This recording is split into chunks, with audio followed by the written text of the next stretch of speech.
Bonjour à tous, j'espère que vous allez bien. Nous allons aujourd'hui faire le bilan de notre leçon numéro 8 en complétant le schéma bilan qui avait été fait lors de l'activité numéro 24 et que je vous remets ici sous les yeux.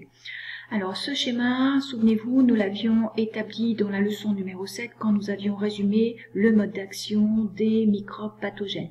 Ces microbes, nous avons vu qu'ils étaient capables de nous être transmis, ensuite qu'ils pouvaient nous contaminer quand ils passaient les barrières naturelles que nous possédons, et enfin qui pouvaient se multiplier au moment d'une infection.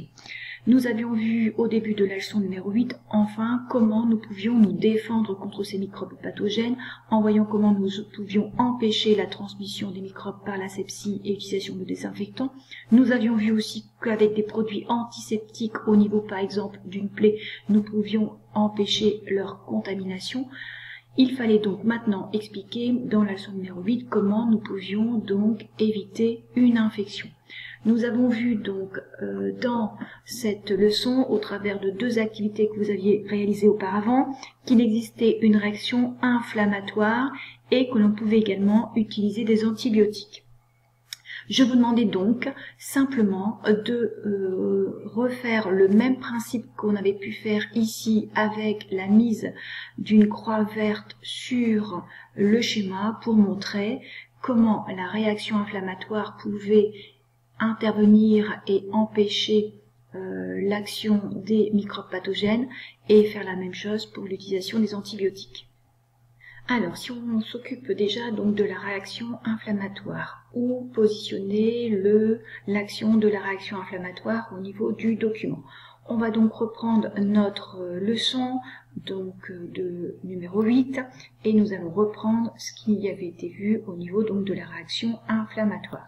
Donc voilà la définition que nous avions pu élaborer sur cette réaction inflammatoire. Une réaction inflammatoire permet de lutter contre l'infection.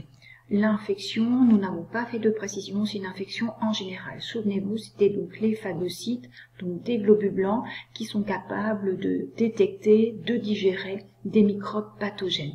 Alors, quand je mets donc de digérer des microbes pathogènes, les microbes pathogènes peuvent donc englober aussi bien les bactéries que les virus.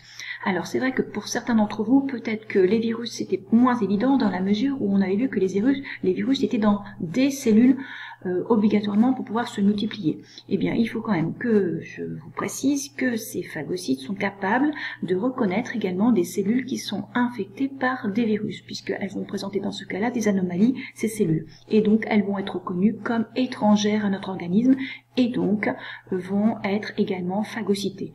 Donc, la réaction inflammatoire, en général, au niveau d'une blessure, permet de lutter contre l'infection aussi bien donc des bactéries, des virus, voire également de champignons microscopiques. Donc la croix pour montrer comment la réaction inflammatoire pouvait lutter contre une infection, on pouvait la mettre de deux façons différentes. Et je l'ai vu de deux façons différentes sur vos documents.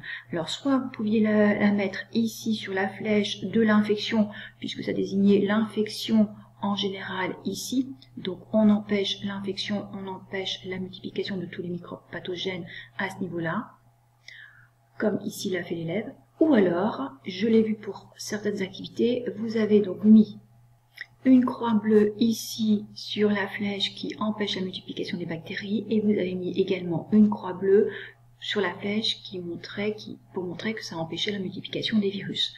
Donc, dans les deux procédures étaient tout à fait correctes.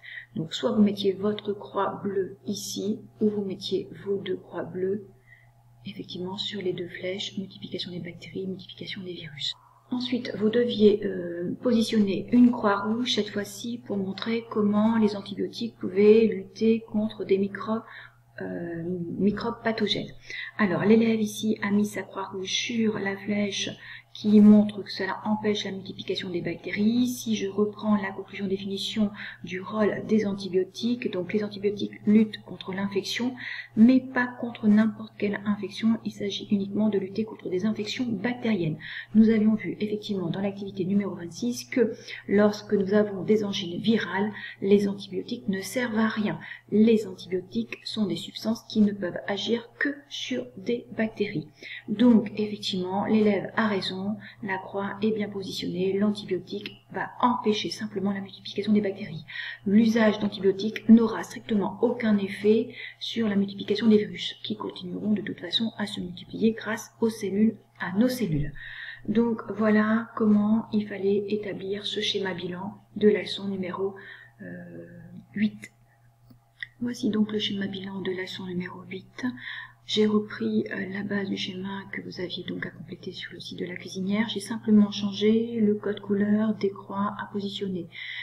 J'ai remis toutes les croix en vert dans la mesure où c'était notre légende que nous avions commencé à utiliser. Pour être sûr que ce soit bien clair pour la signification de ces différentes croix, j'ai remis donc à quoi elles correspondaient. Donc cette croix ici qui empêche l'infection, c'est la réaction inflammatoire avec cette phagocytose.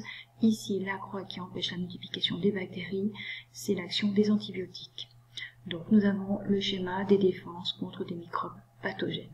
Ces défenses que nous avons pu commencer à entrevoir au niveau de l'organisme, par exemple la réaction inflammatoire, ça fait partie des réactions immunitaires qui est capable de produire notre corps. Vous verrez l'an prochain, en troisième, qu'il existe d'autres réactions immunitaires qui pourront également intervenir dans le cas d'infections aussi bien bactériennes et virales. Je reprends maintenant la suite de l'activité qui vous faisait utiliser vos connaissances et vérifier que vous aviez compris surtout donc ce qui était la réaction inflammatoire et l'utilisation donc des antibiotiques qui sont quand même deux notions importantes que vous serez amené à utiliser en classe de troisième. Donc je voulais absolument voir par une deuxième activité comment vous vous en sortiez à peu près tous. Alors voilà donc le cas d'une situation autre. Cette fois-ci nous avons affaire à un jardinier, il se blesse, il a une blessure où il y a du pus qui apparaît. Il ne s'inquiète pas donc toujours de sa blessure. Il y a bien une réaction inflammatoire qui se produit, vous vous souvenez, la douleur, la rougeur, le gonflement. Et vous avez ici en résumé, sous la forme d'un croquis, de plusieurs croquis, ce qui se passe au niveau donc de sa blessure, au niveau du pus qui peut apparaître. Alors ce document était différent de celui qu'on avait pu utiliser dans la leçon, mais il s'agissait donc de reconnaître tout de suite des éléments importants. Pour vous donner un indice, j'avais remis que cet élément vert ici était une bactérie. On voit que la bactérie se fait donc envelopper, englober et qu'ensuite on voit bien qu'elle est détruite. Donc tout de suite, vous pouvez imaginer que ce croquis correspond à ce qu'on avait appelé la phagocytose.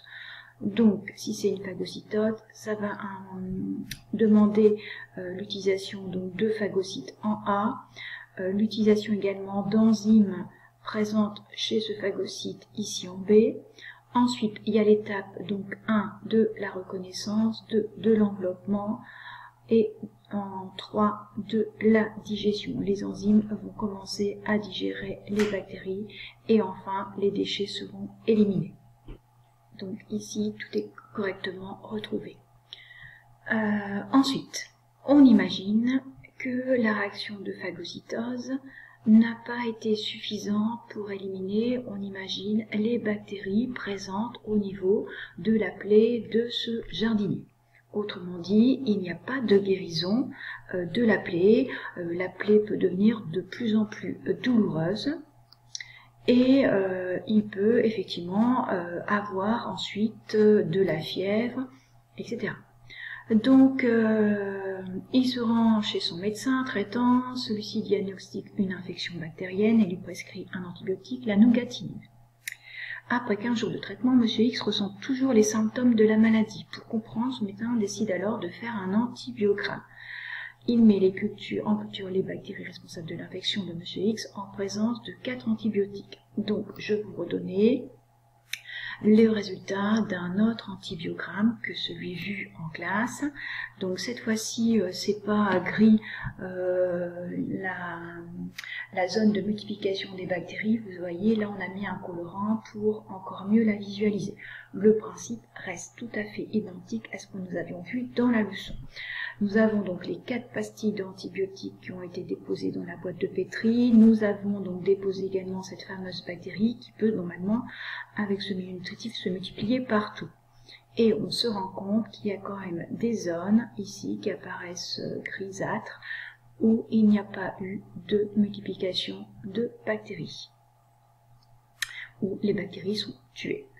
Donc à partir de l'observation de cet antibiogramme, je vous demandais de m'expliquer pourquoi le traitement proposé par ce médecin avait été un échec.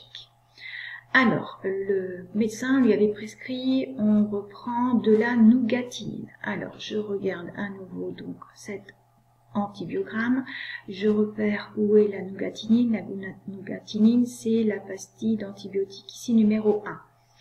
Donc pourquoi ça a été un échec? Eh bien parce que le médecin lui a prescrit donc un antibiotique qui ne tue aucune bactérie, puisqu'on voit effectivement qu'il y a tout autour de la pastille, effectivement, ces bactéries qui sont présentes. Alors, je regarde les propositions que vous aviez sélectionnées, car les antibiotiques agissent que sur certaines infections bactériennes, car cet antibiotique ne détruit pas assez de bactéries responsables de la maladie de Monsieur X, car cet antibiotique ne détruit pas les bactéries responsables de la maladie de Monsieur X, car les antibiotiques n'agissent pas sur les infections bactériennes. Alors, par rapport à vos connaissances sur les antibiotiques, effectivement, on a vu que les antibiotiques étaient capables d'éliminer des bactéries, mais on avait vu que les antibiotiques étaient spécifiques, qu'ils ne pouvaient agir que sur certaines bactéries. Donc, car les antibiotiques agissent que sur certaines infections bactériennes, effectivement, tous les antibiotiques ne vont pas être efficaces. Donc, la nougatinine, ici, on voit bien qu'elle est inefficace sur cette bactérie qui est responsable de l'infection du jardinier. Car cet antibiotique ne détruit pas assez de bactéries responsables. Alors, c'est pas le fait qu'elle ne détruise pas assez, c'est le fait qu'elle n'en détruise aucune. Il n'y a aucune action de cet antibiotique ici. Donc, pas à cocher, car cet antibiotique ne détruit pas les bactéries responsables de la maladie de Monsieur X. Là, on est d'accord. Et car les antibiotiques n'agissent pas sur les infections bactériennes, ça c'est faux. Les antibiotiques agissent bien sur les infections bactériennes. Simplement, pas sur toutes les infections bactériennes. Alors, ensuite, indiquez le nouveau traitement que va lui proposer son médecin. Justifiez votre réponse en utilisant le document 2. Donc, le patient est toujours malade, il faut que le médecin lui prescrive un nouveau traitement. Donc, l'antibiotique numéro 1 était totalement inefficace. Donc, lequel peut-il lui proposer pour, effectivement, soigner sa maladie? Alors, l'antibiotique qui semble tuer le plus de bactéries est le numéro 3, puisqu'on voit que la zone où il y a élimination des bactéries est la plus étendue et la plus large. Donc, si on veut que le médecin, cette fois-ci, lui prescrive un antibiotique efficace, il faut qu'il choisisse le numéro 3, parce que c'est l'antibiotique, on le voit ici, est celui qui tue le plus de bactéries. Il pourrait éventuellement effectivement choisir l'antibiotique numéro 4, mais comme on voit effectivement que cela semble tuer quand même moins de bactéries, si on veut que le traitement soit rapide, il vaut mieux choisir le 3. Ensuite, on ne choisit ni le 1 ni le 2 d'antibiotiques, puisqu'on voit que ces deux antibiotiques n'ont aucune action sur cette bactérie. Donc, si on regarde la réponse de l'élève, ici, son médecin va lui proposer l'antibiotique 3, car c'est celui qui détruit le plus de bactéries. Donc, l'utilisation de l'antibiogramme est claire et précise, il sera le plus efficace. La réponse, elle est correcte. Le 1 et le 2 sont inefficaces, car ne détruisent aucune bactérie. Je suis d'accord avec la réponse. Le 4 en détruit moins que le 3. Donc, effectivement, la réponse est tout à fait correcte et détaillée. C'est juste. Nous terminons donc avec cette activité, la leçon numéro 8 et la grande partie du programme de 4e, le fonctionnement de l'organisme humain. S'il y avait des difficultés de compréhension de cette leçon, n'hésitez pas à m'envoyer un petit message via Pronote pour que je revienne ou que je refasse des précisions sur vos activités. Alors,